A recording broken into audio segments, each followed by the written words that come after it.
Би ч одоо дорногоо хэмжээрээс хамгийн түрүү юу санагддаг вэ гэхээр уултай газар ингээд ирээд за одоо өндөр улаанд улаан хадны өвлжээ гэж байгаа тийшээ хамгийн анх очичвол яг нөгөө нэг уулынхаа ингэрт юм чи гараал ингэхэд бараг толгой өргөл энэ уул яг нүүрэн дээр унах гэж байгаа юм шиг бас санагдчихсэн. Одоо ингээд энэ төгсөрсөн одоо ийм мундаг одоо тэр айхтар хэлний ийм улсууд биш.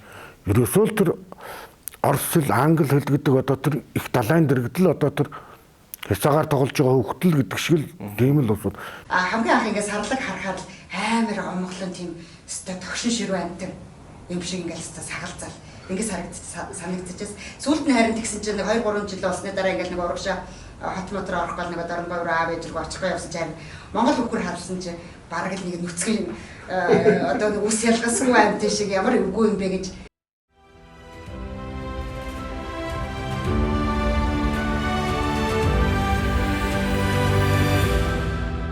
За сайн байцгаана уу? Та бүхэнд энэ өдрийн мэндийг хүргье.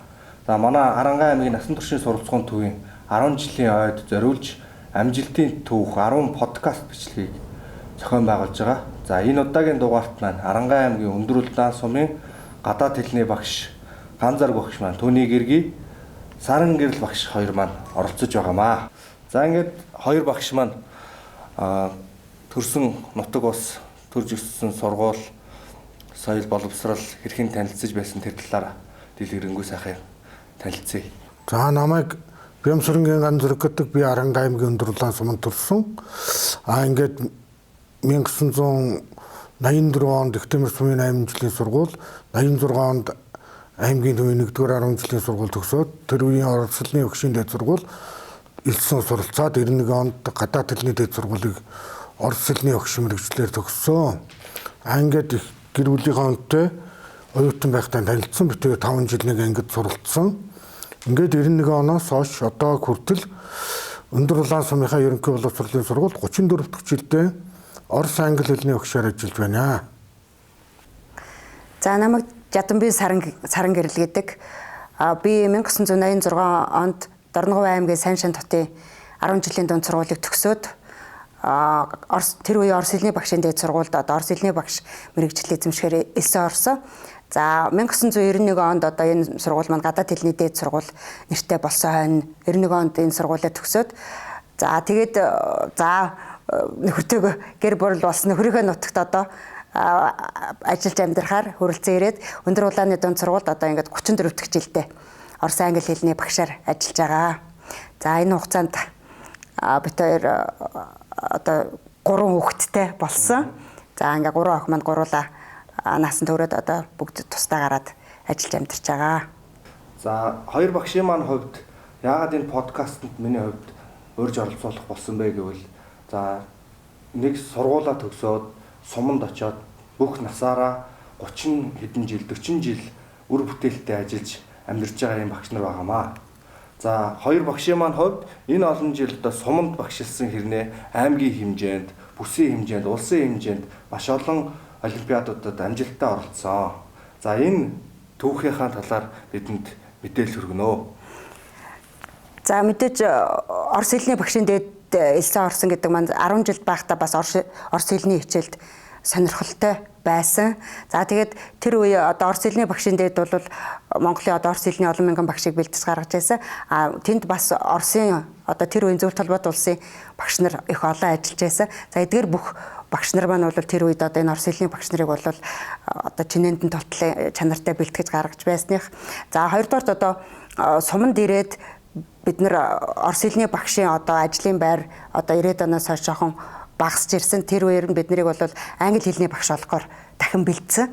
За энэ үед 94-5 онд бол би аймгийн төвд анхны одоо англи хэлний багш нарыг сургалтанд суужсэн. За тэр үед нэг 2 Канад багш байсан. За тэр 2 багшаас бол маш их зүйл сурсан. Үнэхээр одоо сургая гэсэн сэтгэгдэлтэй ийм багш нар байсан. За дараа нь 2 жил бид нар хичнээн сургалтанд хамрагдчихсан. За бас энэ 2 багш тэр 2 гэр бүлийн 2 Канад багш байсан. Тэр 2 багш нар маань одоо үргэлжлүүлж энэ хичнээн сургалтыг одоо хариуцаж бид нарыг 2 жилийн хугацаанд сургууль төгсгсөн. За ихтэй үнэхээр шаардлагатай. Ерөөсөө бараг л одоо гэрийн даалгаврынхаа одоо яадгийн эссе бичлэг ч юм уу одоо бие даалтын ажлыг явуулахгүй бол бараг өндөр улаан руу тэгэл оччихно. Эсвэл ерөөсөө ер нь бид нарыг эргэж их явдаг байсан. Тэгэл очивол одоо дуу зааж өгөн чамд чи англи дуу сур гэл одоо ингэж ер нь сургаж ирсэн. За бид нар ч гэсэн одоо бас англи хэлний багш болохгүй бол одоо бас орос хэлний багшийн цаг маг их багасж байгаа юм байна гэдэг үндсэн дээр ер нь бол энийг бас их тэр үед их шуурхай гэдэг юм уу анхны гэдэг утгаараа бас их сайн одоо сурж ингэж төгсөжсэн баг. Тийм ч учраас өдөө болтлоо одоо ингэж одоо сурж байгаа энэ хүүхдүүдээс бас гоцрохгүй одоо хэдий одоо хөдөө одоо бас англи хэлний гадаад хэлний орчин одоо бас хомсдолтой байсан ч гэсэн бид нар бас одоо ингэж аймгийн олимпиад, улс бүсийн олимпиадад бас ингэж явж байгаа маань одоо энэ анхны суралцж байсан одоо тэр сэтгэгдлгээ тэр зүтгэл маань одоо болтол ингээл одоо 40 жилийн дараа ингээл хэвээрээ байгаа гэдгийг одоо тэр л маань одоо амжилтын маань үндэс юм даа л гэж ойлгож байна. За та аймгийн олимпиадад ер нь хэдэн оноос хойш хэдэн удаа оролцож исэн бэ? Ер нь ямар амжилтад үзсэн? Тэр талаараа. За би ч англи хэлнийхээ одоо тэр сургалтыг бол 94 5 онд сурч төгссөн. Дараа нь 96 97 онд одоо ичнэ гэрээрээ тэр үед бол өндөр улаанч одоо тог цахилгаангүй тэгээ лааны гэрэлд нөгөө даалгавраа хийх гэл айгуул даалгавраа хийхгүй нөгөө багш нар маань бас хүрээд ирэх үедээ гэл ингээд даалгавраа хийгээл явуулж байсан. За тэгээд 98 онд бас TOEFL-ийн шалгалт Америкт бас 6 сар суралцсан бас ийм юу вэ? Тэг одоо манай Архангаас ч Дорж Палан багш эхэлж яваад араас нь би яваад за тэгээд үлдээтэй нэг багш явсан бас энэ маань бас их англи хэлний одоо энэ одоо мэдлэгийг чадварыг нэмэгдүүлэх бас боломж олгож за ингэдэм байна гэдэг юм одоо тийм нүднийх гэдэг одоо бас боломж олж авч байсан. За тэгээд англи хэлний олимпиадад лавл 15 удаа оролцсон байх. Тэгээд 15 удаа англи хэлний олимпиадад бол аймгийнхаа олимпиадад төрүүлж байсан. Тэгээд улсад 2005 онд бас амжилттай оролцож хүрэл медаль авсан. За тэгээд тэрнээс хойш одоо 20 жилийн дараа 2005 онд бас ингэж одоо 2 дахь хүрэл медаль 25 онд ингэж англи хэлээр дагнж ингэж явж байгаа. За үзэгчд маань бас анхааралтай сонссон баг. За 15 жил аймгийнхаа олимпиадад төрүүлсэн. За 2 удаа улсын олимпиадад амжилттай оролцож байрж ирсэн. 10 жилийн дараа 20 жилийн дараа ингэж байна. Тийм. Ахин одоо 2 дугаар байр, 3 дугаар байранд шалгарсан байна. За одоо ганцаараа гүшийн маань хувьд сургуулаа төгсчлөө. Одоо говийн бүсгүйг Хангаа нутагт аваад ирлээ. Тэр цагаас хойш одоо өдийг хүртэл Сумынхаа сургуульд амжилттай багшилж ажиллаж амьдарч байна. За энэ хугацаанд одоо ямар бас түүхэн амжилтуудыг үзүүлв, сайхан зүйлүүдэд сурав, нийгэмд ямар эерэг нөлөөллийг үзүүлв гэдэг энэ бүхнээсээ бас та хариулвал тий. За би 91 онд төгсчөөд 91 92 онд англи хэлний анхны одоо багш нарыг бэлтгэх 1 жилийн дамжаанд үргэлжлүүлээ сурсан Арангаа аймгийн төвд 4 аймгийн багш нартай. За ингээд англи хэлний багш болоод орос англи хэл одоо хос хичээл ингээд заагаад эхэлсэн. За ингээд тэрнээс хойш чинь нэг хэсэг нь олимпиад энтерт оролцохгүй байжгаад 2006 онд ороод тэгээд тэрнээс хойш 6-аас 15 он хүртэл аймгийнхаа олимпиадад одоо 3 дугаар байрантарт 3 дугаар байранд орж ингэж явж байгаад тэгээ 15 он эхэлж одоо аймгийн олимпиадад төрүүлж улсын олимпиадад ороод тэрнээс хойш ингээд 6 жил одоо улсын олимпиадад оролцсон. Тэгээ энэ жил энэ 25 онд улсын олимпиадад орос хэлний багшийн төрөлд 2 дугаар байранд орсон. За энэ мөн хугацаанд би ч одоо тэгээд ганцхан тэр гадаад хэлний багшийг бас энэ нийгмийн ажилтнаа хийжсэн, насан турш шин боловсролын багш хийжсэн тий. Ингээд энд ер нь хүмүүс одоо ингээд энэ өөр чиглэлд ингээд ажиллах энэ тусам хүнд яадагүйхээр дуршлаг нэмэгддэг, чадвар нэмэгддэг, өөр юмыг ингээд өнцгөөс нь хардаг болдог. Энийг л хэлж байна даа. За та хоёр маань тэгвэл одоо амжилтын түүх подкаст ингээд оролцож байхад одоо ер нь насан туршийн суралцах уу гэдгийг таад маань яг юу гэж ойлгож байна? Ирээдүйн хойч үедээ ер нь юу гэж захиул зүгээр байна? За ганцаар өгч. За ер нь насан туршийн суралцах гэж хүн ерөөсөө л насан туршдаа суралцдаг, төгсөлдөг хүн. Төгсөрнө. Тэгээд энэ Эдуард Циолковский нэг үг байдаг шүү дээ. Би бол одоо тийм мундаг хүн биш ээ. Би шинжлэх ухаан гэдэг далайн хөвөн дээр хязгаар тоглож байгаа л хүүхэд гэж. Тэр сансар судлалын одоо эцэг гэдэг тэр хүн. Тэрэн шиг одоо тэрний Циолковскийн үгээр бол одоо тэгэл бид нар ч гэсэн одоо ингээд энэ төгсөрсөн одоо ийм мундаг одоо тэр айхтар хэлний ийм улсууд биш. Ерөөсөө л тэр орос хэл, англи хэл гэдэг одоо тэр их далайн дэргэдэл одоо тэр хязгаар тоглож байгаа хөвгтөл гэдэг шиг л тийм л улсууд. Тэгээ хүн ер нь юмыг заавал одоо ингээд насан туршдаа суралцах хэрэгтэй. Тэгэд энд би ер нь боллоо. Одоо ингээд энээс чааш сурах эрдэм байхгүй гэж бодохгүй. Ер нь насан туршийн суралцах гэдэг юм бол заавал тэр тухайн мэрэгжилтэй юм биш. Бүх зүйлд одоо ингээд суралцах. Тэгэд энд хүн нөгөө нэг тэр чинь заавал танхимд биш өөрөө ингээд чөлөө цагаараа онлайн хэлбэрээр интернет дээр насан туршийн суралцах гэдэг нь онцлогтой дээ. За насан туршийн боловсрал гэдэг бол угаасаа хүн ерөөсөө төрөөл бүх зүйлийг сурж яадаг. Тэгэл ерөөсөө хизээл одоо хүн амьд байвал ямар нэгэн зүйл сурж яадаг. Тэрийг яг зарим хүмүүс өөр юм сурж яана гэж бодохгүй байх.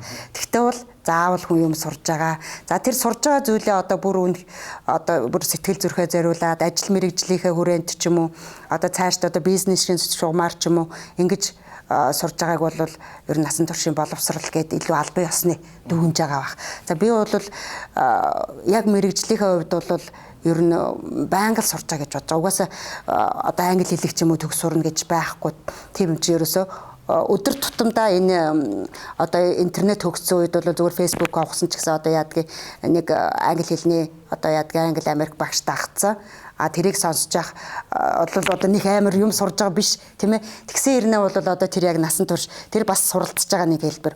За англи хэлээрээ зүгээр одоо кино үзсэн ч гэсэн одоо нэг айхтар яг мэрэгжлийн чиглэлээр хүн хөгжиж байгаа гэж харахгүй байгаа боловч яг чи тэр киног одоо англи хэл дээр одоо ингээд нэг дуустал нь үзчих юм бол бас л нэг зүйл суралцж байгаа хэлбэр. Тэгэхээр насан туршийн одоо боловсрол гэдэг бол бүр одоо энэ альбан боловсрал шиг тийм одоо яадгийн хүнд хэцүү гэдэг юм уу залхаас нь тийм юм биш. Ерөөсөө л хүн өөрөө юу сурж байна тэр бүхэн боловсрал. За фэйсбүүкээр одоо ингээд фэйсбүүк руу орж байгаа л за жишээлбэл хоол ихийг сурцсан ч гэл бай.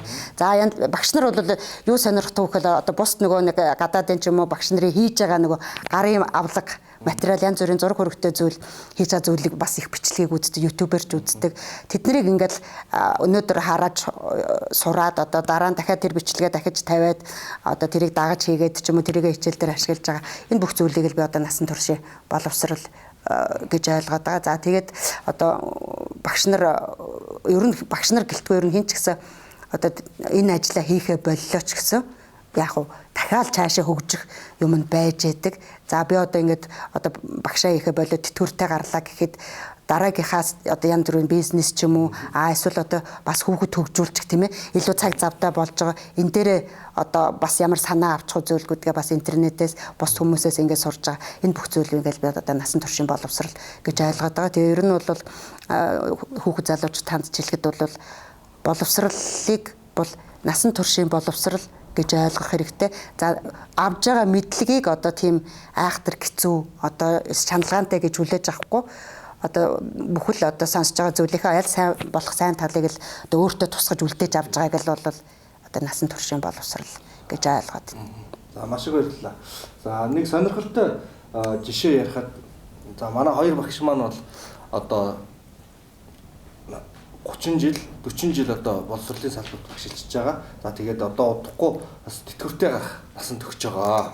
Гисэн хэдий ч одоо амжилт үзүүлсээр яваад байна. За энэний одоо гол нууц нь одоо юу байна вэ? За ер нь хүний одоо бүр анх их олж авсан мэдлэг гүн гүнзгий бат суурьтай байх юм бол бас нэг шалтгаан тэр. За би одоо түрүү хэлжсэн тийм орос хэлний багшийн дээдийг дурдчихсан. За 10 жилдээ байхад бас орос хэл бас манай аав ээж хоёулаа орос хэлний багш. За энэ бүх зүйл бол одоо нэлээд суурийг сайн тавьж өгсөн.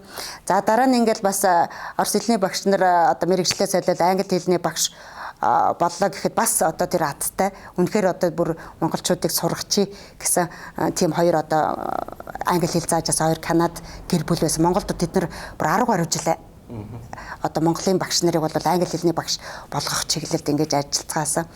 За тэднээс л анх одоо бас нэлээд энэ одоо барууны ч гэдэг юм уу сургуулийн анхудаа сонсоод ABC гэж үнэлдэг юм байна энэ гэдэг тэр чи дөнгөж 90-д он тийм үнэлгээ Монголд орж ирээгүй байсан. Одоо нэг жишээ хэлэхдээ ерөөсө та нар заавал хичээлдээ суун өөрснөө л үхээгүй бол хичээлдээ ирээрэй гэж бид нарыг анх хэлж хахад бараг л одоо ямар муухай харгас хүмүүсээ гэж бодож байсан. Одоо тийг шаардчихсны хүчинд бол англи хэлийг бас маш сайн сурах үндэс суурь тавигдсан. Бид нар ч одоо нэг жилийн хугацаанд 3 ном дуусгаж англи хэл сурч байсан. За ер нь бол тэгээд бас ингээл байнгын хичээлээ заагаад одоо хүүхд олимпиадад бэлтгэнэ. Тэгээд яашд ингээл нөгөө хүүхдүүдийг одоо ер нь бараг тасралтгүй ингээл нөгөө 12 дугаар ангийнхныг аваад ингээд бэлтэж байгаа гэдэг чинь өөрөө бас сурахгүй л байхаа аргагүй. Тэр одоо яашь дотор ч одоо мэдхгүйг бол байж лээдэг тэр үгээ харж байгаа гэдэг чинь бас мэдлэг хөрвүүлж авчаад. За тэгээд одоо өөрөө ингээ байнга жил дараалал олимпиадад оролцож байгаа гэдэг чинь мэдээж олимпиадад оролцсон гэдэг чинь бэлтгэхгүй байх гэж байхгүй. Тэгэл бэлтгэхийн тулд янз бүрийн одоо нөгөө олимпиадынхаа өмнөх оны тестүүдийг ажиллаж байгаа. За тэгэл нэмэлтээр одоо уншсан номон дээрээс ч гэсэн одоо нэг үгийн юм жагсаалт хийгээл одоо ингэж ажиллахаас өсвөлээл ер нь бол тэгж байнгын ажиллагаатай байж ижил одоо янз бүрийн өөртөө ажиллаж ижил энэ суралцж иж энэ олимпиад энэ дээрээ амжилт гаргаж байгаа. Тэгэл ер нь шинэ юм орж иж байгаа одоо ингээл нэг бидний үед ч ямар ч компьютер авахгүй анх би багш болж ирж байгаа сүүлд компьютер сурал. Тэгэл компьютер дээр ч одоо энийг ч нэг сурчи, тэрийг ч нэг сурчи гэдэг хэлтэй байгаагийн давуу тал гэдэг чинь нөгөө YouTube-ээ авахаал тэрийг сурах гэдэг. За тэгэл тэрийг сурах гэж ингэж ухцаа гэдэг чинь нэг техникийн талаа ямар ч мэдлэхгүй юм чи нөгөө тэр техникийн талын үг хэллэгээ сурахаас өсвөлээл одоо нөгөө YouTube-ээс юм мэдчих авахын тулд гэх мэтэр ингээд ер нь багш нар байнга хөгжиж яадаг тий. Тэгээ ер нь бол өөрийгөө ерөөсөө сурыг гэж бас заавал бас тэгж хөгжүүлэх хэрэгтэй. Ер нь одоо олимпиадад бэлтэж байгаа юм чи бид төдөө чэжилчи бас гэл одоо ингээд нөгөө тэмдэглэл хөтлөл тесттэй бичгээр ажиллаад ингэж явж одоо ажилдаг. За би бол одоо ингээд 2 жилийн дараа өндөр настайгаа тэтгэврт гарна. Тэгтэмэл би одоо өөрийгөө одоо ингээд болцсон хийдгээ хийцэн энэ төр гэж ингэхгүй. Яг л адилхан одоо тэгэл энэ залуучууд юу хийж байна? Юу сурч байна? Тэгээ энийг л одоо ингээл хийх юмсан. Тэднээс нэг хоцорчихгүй юмсан гэж бодоод ингээл явж байдаг. Ийм болохоор зэрэг энэ залуучууд ингээд юу хад ерөөсөө л энэ одоо энэ өөрийнхөө 34 жилийн энэ ажлын туршлага энэ олон жилийн дэс ингээд харахад бидний үед ийм юм байсан бол илүү их юм сурах байсан да, илүү хөгжих байсан да гэсэн юм. Тэгэхээр тэр цаг хугацаа бол ер нь хүнийг хүлээхгүй. Тийм болохоор тэр та нар одооноос эхлээл ингээд системтэй одоо ингээд суралцах хэрэгтэй. Ер нь хүн бол насан туршдаа суралцах. Шинэ юм мэдхийн төлөө ингээд тэмцэх.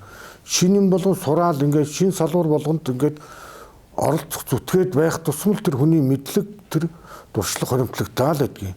Ийм болохоор зэрэг өнөөдөр эхлээ нөгөө нэг Парисыг нэг өдөр бариагүй гэдэг нэг үг байдаг шүү дээ тийм ээ. Тэгээд эн чинь яаж юм гэхээр хүн ерөөсөө юмыг нэг өдөр бүгдийг сурчдаг. Айжмаар алхам тутамдаа ингээд сурдаг юм аа. Одоо тэгээд залуучуудад сурж байхад нөгөө одоо энэ сүүлийн үед одоо их яригдж шít хатуу ур чадвар зөөлөн ур чадвар гэдэг. Тэр хатуу ур чадвараас та хүн ингээд суралцах гээд одоо ингэж байгаа тэрнээс гадна энэ тэрэнд хүрэх хүний одоо ингээд арга зам юу гэдэг ингээд зөөлөн ур чадвар. Тэгээд тэрэнд одоо амжилттай суралцах. Ерөөсөө л үргэлж тэмүүлэлтэй амьдрах. Энийг л захиж хэлнэ дээ. Насан туршдаа суралцгаая.